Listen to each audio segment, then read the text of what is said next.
Hello, everyone.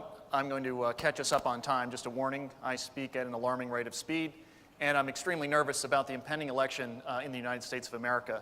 I am very interested in what General Powell is thinking and doing right now. I'm sure he's watching some form of television. First, what I'd like to do is really establish our raison d'etre in education. 3.5 years ago, HP set forth to create a vertical practice just focused on primary, secondary, and tertiary educational institutions around the world. And it's a strategy that's really paid off, not only for us, but also for our customers. And I think this anecdote from a very, very strange person known as Ezra Pounds really sort of exemplifies our approach. So, is everybody ready? It's going to be really exciting for me to read this paragraph to all of you. No man is equipped for modern thinking until he has understood the anecdote of Agassiz and the fish. A postgraduate student equipped with honors and diplomas went to Agassiz to receive the final and finishing touches. The great man offered him a small fish and told him to describe it. The student said, "That's only a sunfish." The professor said, "I know that. Write a description of it." After a few minutes, the student returned with a description of Ichthys heliodiplodocus, or whatever the term is used to conceal the common sunfish from vulgar knowledge. The family of, I'm not going to try and pronounce that, as found in textbooks on the subject. Agassiz, the professor, again told the student to describe the fish. The student produced a 4-page essay about it. Agassiz then stepped back and said, "Just look at the fish." At the end of the 3 weeks, the fish was in an advanced state of decomposition, but the student knew something about it. And that really shows you two things. One, we are in an industry that has, that's replete with buzzwords. Constructivist pedagogy, constructionism, you name it, personalization, adaptive learning, flexible learning, et cetera. And we see a shade of that here. But most importantly is the last sentence.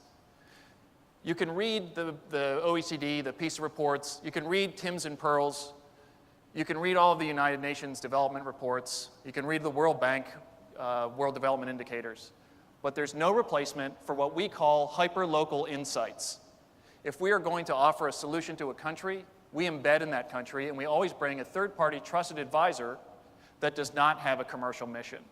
But because we've done this in great places like Rwanda, like Indonesia, like Ecuador, like Peru, all around the world, it's really helped us forge a strategy that isn't focused on devices, it isn't even focused on access, it's focused on outcomes, learning, economic, and social. Let's do a very brief history of education technology since 2000. In about the year 2000, I'm not going to, I wish I had Conan O'Brien up here, but at the year 2000, the United Nations formed the Millennium Development Goals, and they published these. And I think Millennium Development Goal number 2 was universal primary education, so access only.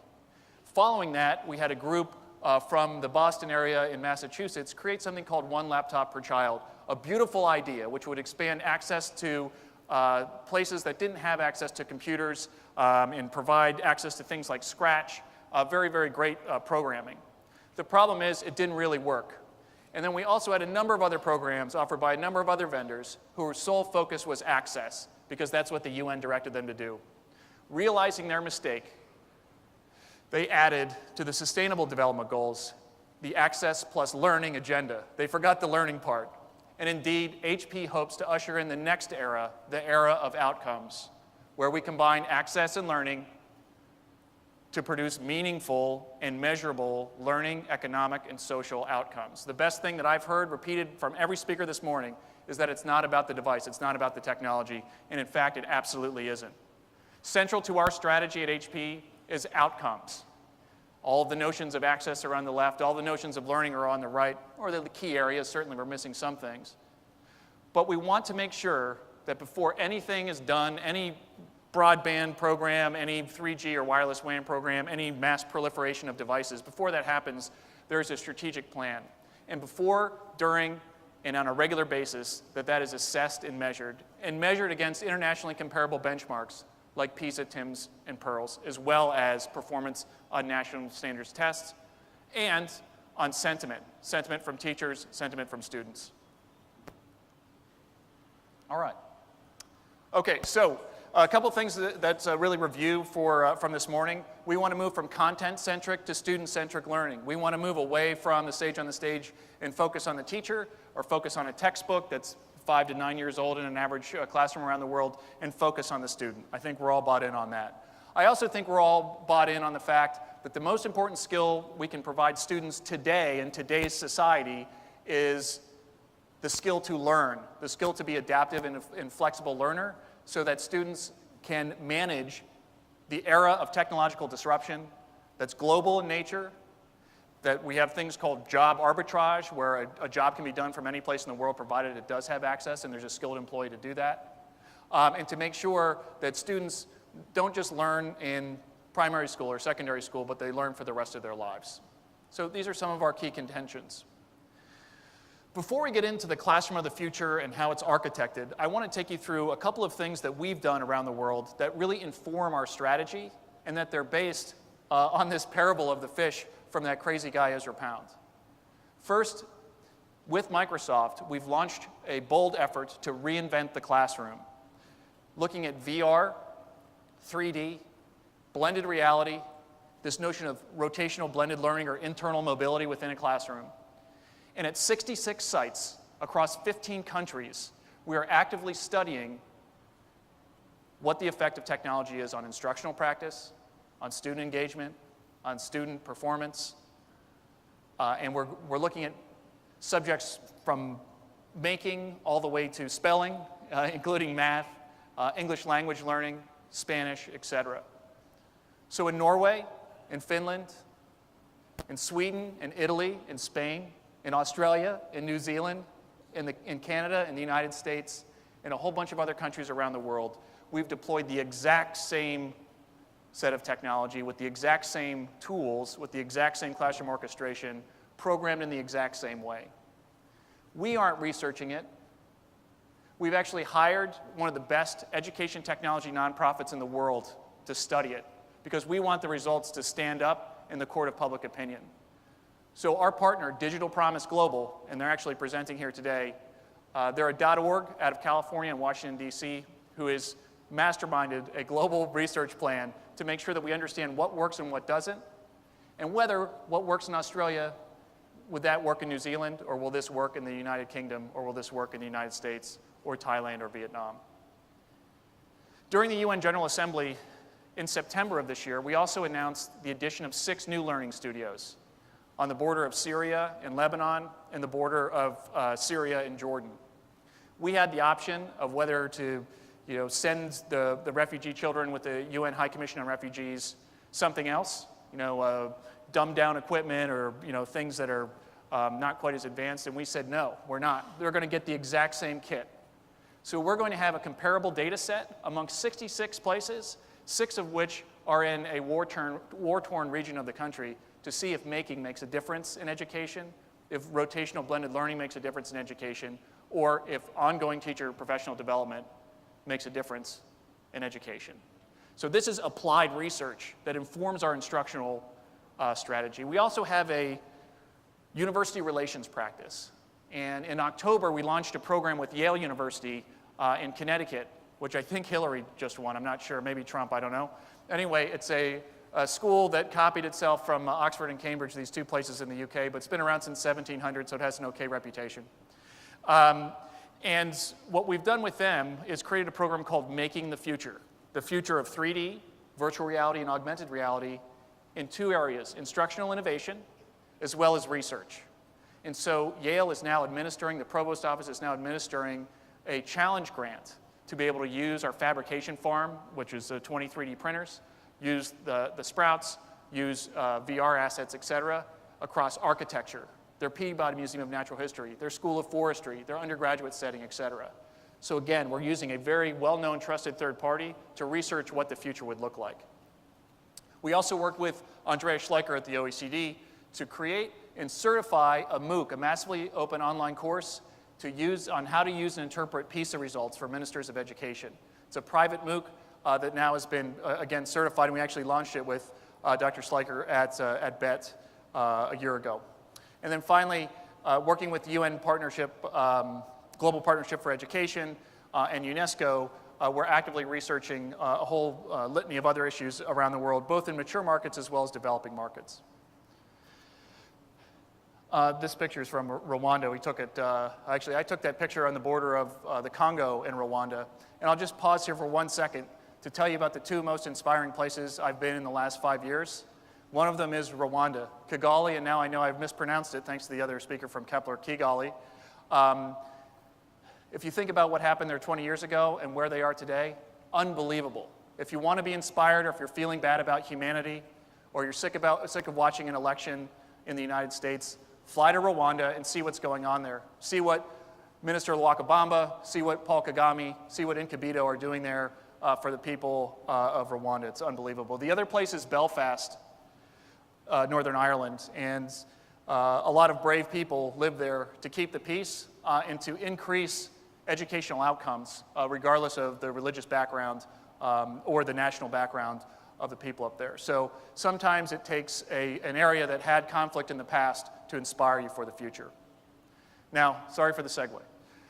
One other thing that we've done, in addition to the Learning Studios and Reinvent the Classroom, is we've created something called the HP Learning, Economic, and Social Index, the HP LESI, we call it.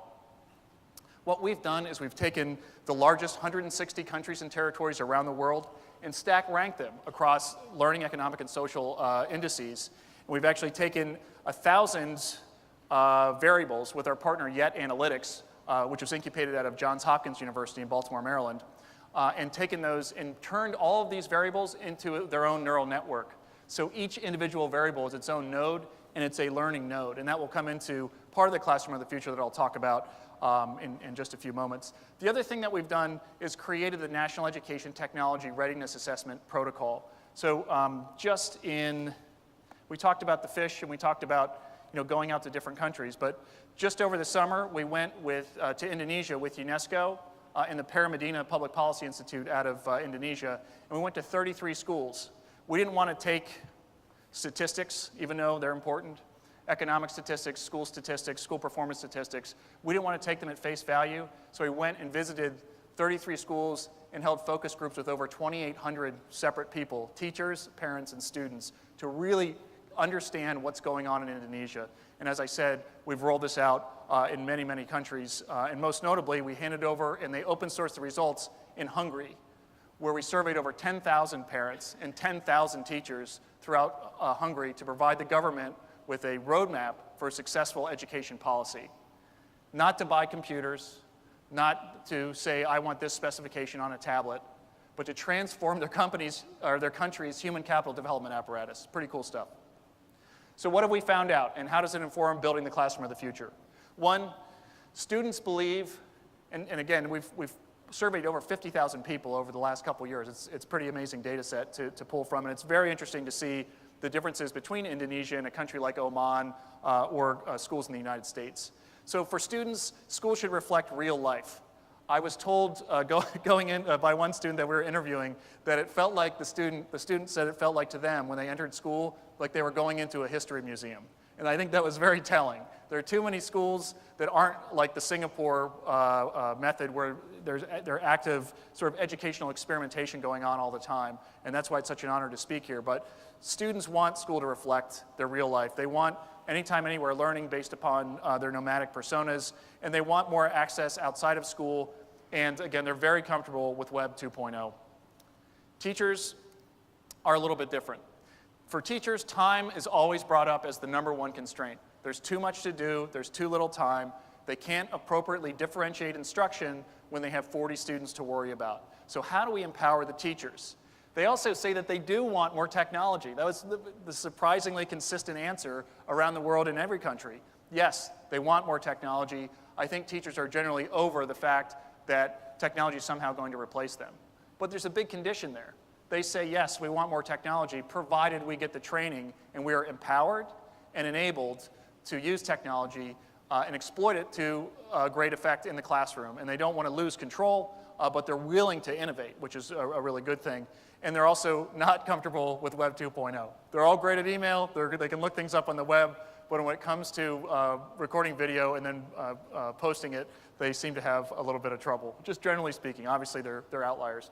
And then finally, school leaders. These are principals and superintendents and heads of school.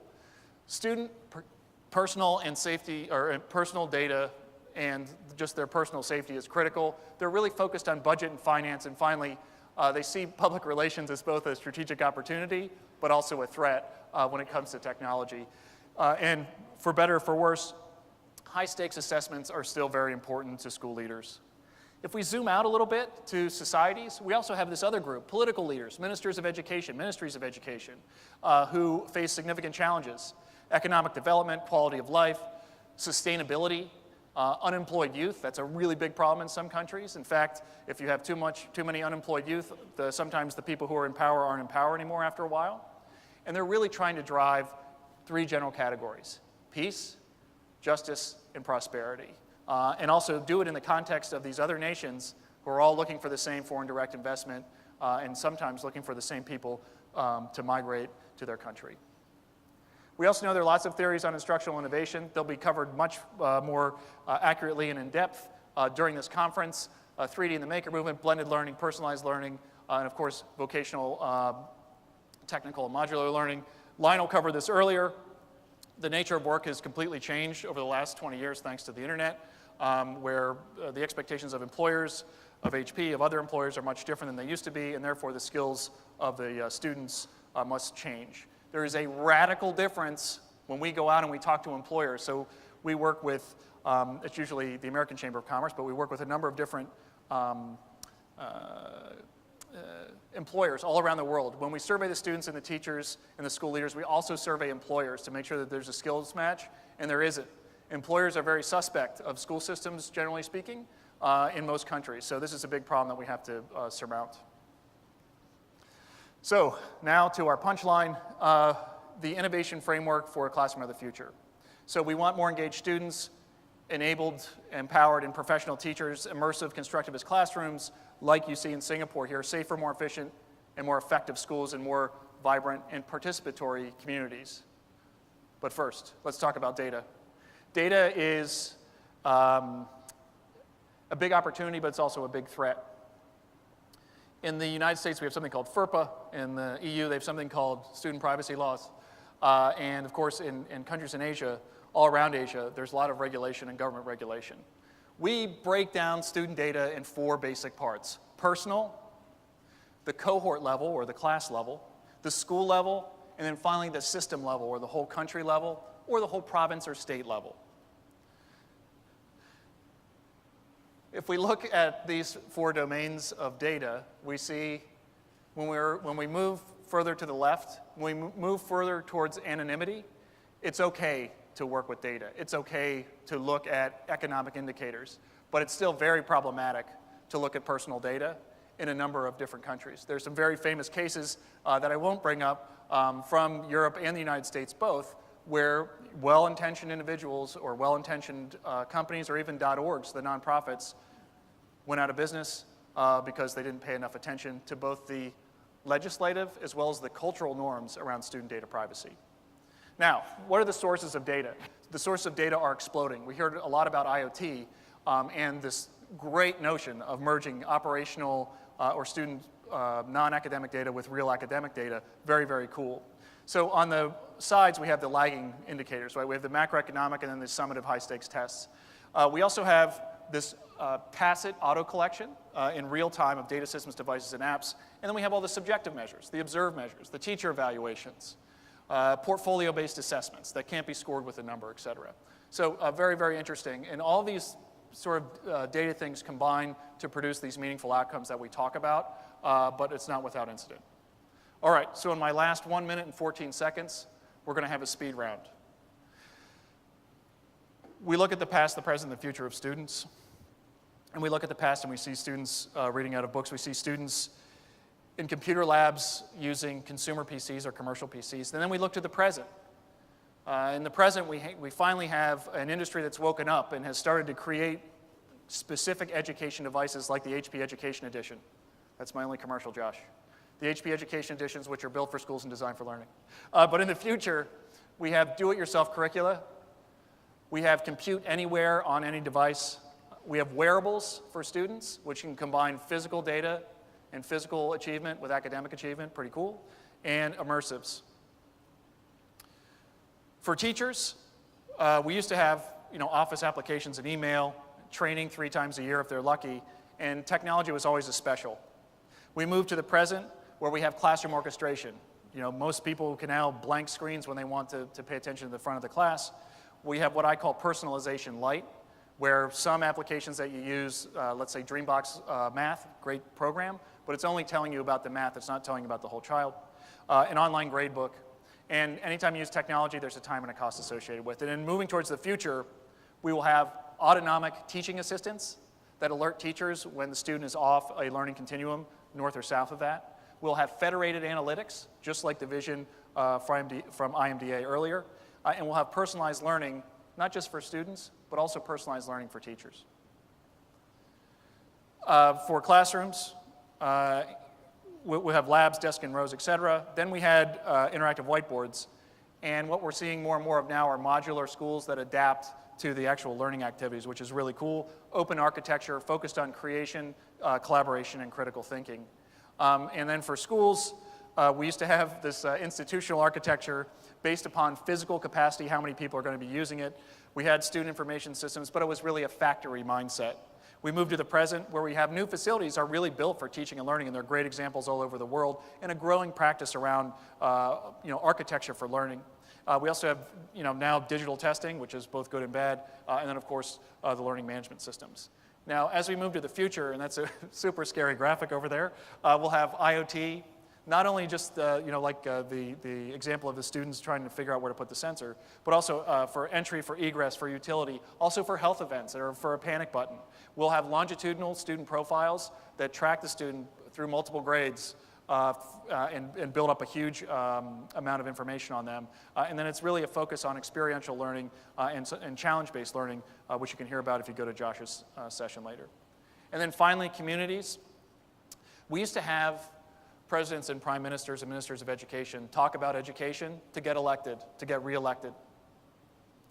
We used to have education solely as a social safety net, where elite students would go to private schools or the best schools, magnet schools, and everyone else would get an agrarian or manufacturer-based education.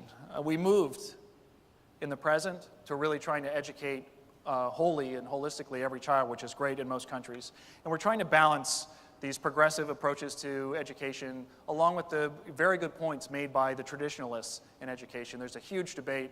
It's a great conversation that's happening in the U.S. It always seems to be, again, NYU versus Columbia. Very, very good thing to watch. And then finally, the future, what you see on the right, is an education data command center. When we can take what's happening in schools and classrooms with individual pupils today and predict the learning, economic, and social futures of nations 5, 10, and 15 years into the future by correlating absenteeism with future felony convictions, by correlating performance on piece of math with foreign direct investment 10 years into the future. And that's what we're working on at HP. So that's our vision of Classroom of the Future. We have a number of breakout sessions and workshops throughout the next 2 days, but we want to say thanks to Terrapin and to you all for such a great event. So thanks so very much.